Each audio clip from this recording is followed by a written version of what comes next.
Eh bien, salut à toutes et à tous les gars, c'est Micro de la chaîne Actu Juventus. J'espère que vous allez très très bien. On se retrouve en ce lundi 11 janvier pour débriefer le match de la veille de la Juventus qui affrontait donc Sassuolo.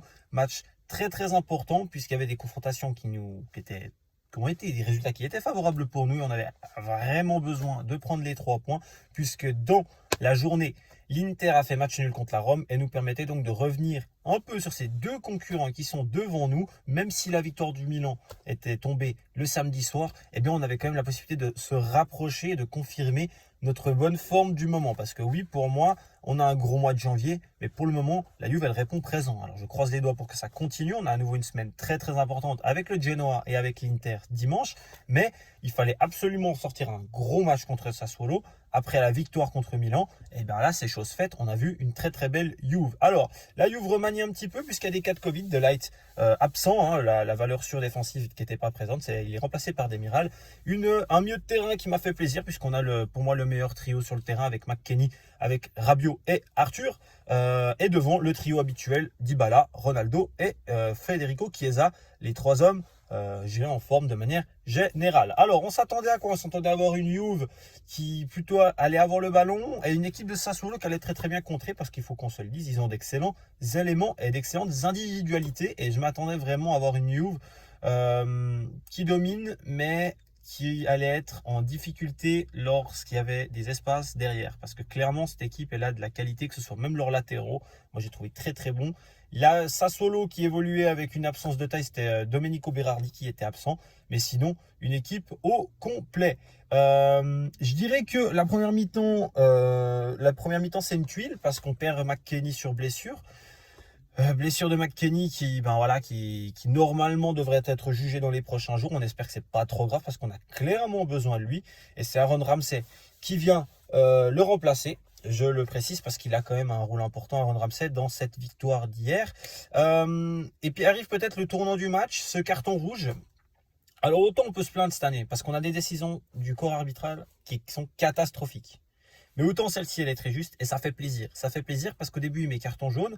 Alors c'est vrai que dans le fait immédiat, tu te dis oui, carton jaune, c'est mérité. Après, tu regardes le ralenti, puis tu vois que c'est un peu plus violent. Tu te dis bon, est-ce que la VAR va le voir? Heureusement, il le voit. L'arbitre prend sa décision, carton rouge pour Obian. Je trouve que c'est mérité. Je crois que le principal concerné ne dit pas grand-chose parce qu'il se rend compte que sa faute est grave. Et on aurait pu perdre Chiesa parce que clairement, ça a été violent. Il lui a ramassé bien la cheville. On croise les doigts. Heureusement, rien de mal pour lui. On continue donc. On est devant. On est bien en place.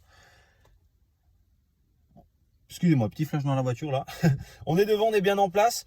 Il faut absolument maintenant ouvrir le score. Et on ouvre le score en début de deuxième mi-temps avec une master frappe de Monsieur Danilo qui vient nous régaler, qui nous sort un chef-d'œuvre et qui nous permet de prendre les devants. Danilo qui confirme vraiment qu'il fait une super saison. Oui, on a vraiment Quadrado Danilo cette année. On a des latéraux exceptionnels. Et donc là, on s'attend à avoir une Juve peut-être qui va maîtriser son sujet. Une équipe de Sassuolo qui est à 10. On s'attend à gérer tranquillement ce match. Et puis, comme très souvent, des petites lacunes défensives. Et ça nous coûte très très cher puisque Sassuolo égalise par Grégoire Defrel, le français, qui donne un nouvel élan à ce match. Alors là, tu as deux scénarios possibles. Soit Sassuolo va redescendre, bloc bas, fermé. Ils ont plus la capacité de le faire. Ils ont une très très bonne défense. Ou alors, on va s'attendre à voir un Sassuolo quand même en bloc bas, mais qui va essayer d'exploiter les moindres contres possibles. Et c'est clairement ce qu'on a vu. Et moi, ils m'ont fait peur. Ils m'ont fait peur parce que quand tu as Muldur qui part un peu solo et puis qu'il est rattrapé, enfin Frabrota, franchement, c'était limite. Il y a eu une ou deux actions. Moi, défensivement, il m'inquiète un peu. Alors, qu'on regarde notre défense d'hier, Danilo en forme, Bonucci, moi je veux pas revenir sur le sujet Bonucci, mais voilà, il faudrait prendre une décision avec lui. Demiral, il revient, il fait pour moi un bon match dans l'ensemble. Et puis pour terminer, le petit Frabrota, personnellement, tu lui fais confiance, il monte en puissance le gamin, mais on va pas se le dire, c'est pas un titulaire indiscutable. Mais par contre, il dépanne. Il dépanne et il sort par contre un bon match. Il sort un bon match parce que même s'il a quelques lacunes défensives et des fois aussi à la relance, il est clairement l'élément déclencheur du 2-1. Le 2-1 qui tombe par un but de Aaron Ramsey.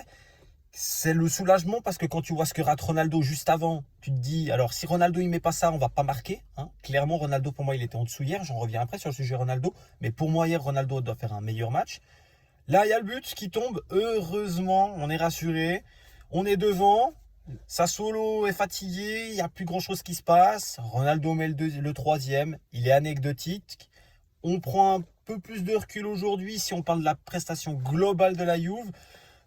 J'ai envie de. Dans les tops et les flops, j'ai envie d'en citer trois. Le premier, pour moi, le premier top, c'est Danilo. Danilo, énorme, buteur, très bon à la relance, très bon dans ses passes, très propre, qui confirme sa très bonne saison, comme je l'ai déjà dit. Et franchement, je dis bravo. Bravo à Danilo. La deuxième personne que j'ai envie de citer, c'est Andrea Pirlo. Parce que autant j'ai pas été du tout chaud avec ses choix tactiques contre Milan, à sortir Dybala, Chiesa qui font des prestations énormes et laisser un Ronaldo qui est inexistant contre Milan. Ça, j'ai pas compris. J'ai pas compris. Mais autant là, faut dire ce qui est. Tu perds quand même après Chiesa sur blessure. Tu perds Dybala sur blessure. Tu perds McKennie sur blessure. Trois joueurs importants et qui sont remplacés et tu n'as aucune influence dans le jeu. Parce que qu'on se le dise, voilà, McKennie remplacé par Ramsey, Ramsey buteur, hop, Dybala remplacé par Morata. Morata fait une très bonne rentrée après un petit peu de blessure. Franchement, il a été à niveau. Et puis le dernier, Chiesa, clairement, remplacé par Bernardeschi, il a eu très peu de temps de jeu pour se mettre en évidence. Mais clairement, je dirais que Pirlo a bien géré ce match. Donc là, je le mets en avant. Pour moi, Pirlo, très bon choix tactique. Très bon choix tactique. Et clairement, ses choix ont impacté sur la victoire. Voilà, moi je dirais ça. Et puis le troisième, je vais citer un joueur de Sassuolo, c'est Locatelli. Locatelli, qui pour moi,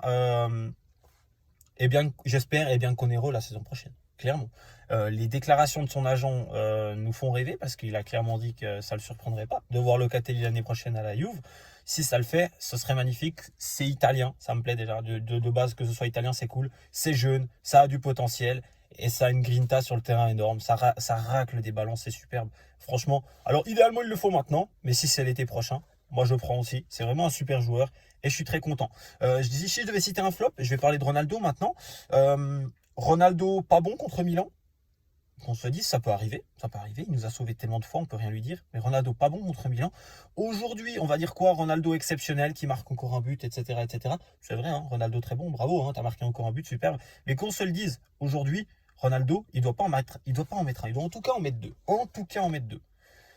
Et ce qui me dérange aujourd'hui, c'est que j'ai encore trop l'impression qu'on a la dépendance Ronaldo et que même s'il fait pas un bon match, il va jouer. Je prends un exemple contre Milan. Masterclass de Dybala. Masterclass de Chiesa. Et voilà, qu'est-ce qu'il décide de faire? Il sort Dybala et il sort Chiesa. Alors que pour moi, que t'en sortes un des deux, il n'y a pas de problème. Mais tu dois en laisser un des deux sur le terrain. Parce que leurs prestations, elles sont juste au top. Et c'est clairement les deux joueurs qui nous font gagner contre Milan. Ça, c'est clairement ça. Alors, le choix est fait. Personnellement, je respecte le choix de Pirlo. Ronaldo marque hier. Donc Ronaldo fait son job. Mais Ronaldo, je le trouve en manque d'idées.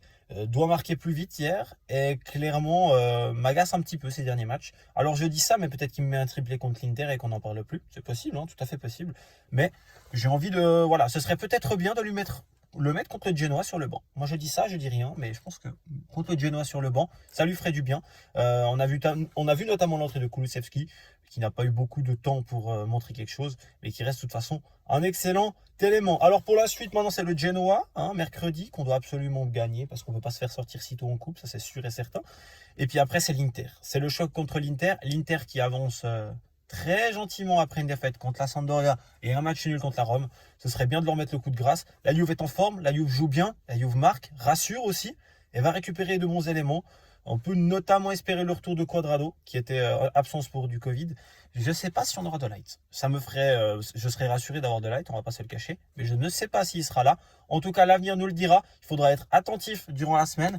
On se retrouve donc mercredi pour le débrief du match contre le Genoa. Je ne vous ai pas débriefé Milan parce que c'était tard, etc. Et puis que le lendemain, j'avais beaucoup à faire. Je tâcherai d'être plus régulier. Mais on se retrouve donc, je pense, jeudi matin pour débriefer le match du Genoa. J'espère que ce débrief vous a plu. Je vous invite bien sûr à liker, à commenter, me dire ce que vous en pensez parce que c'est super important pour moi. Et on se retrouve mercredi pour le match. C'était Micro de la chaîne Actu Juventus. Ciao les gars.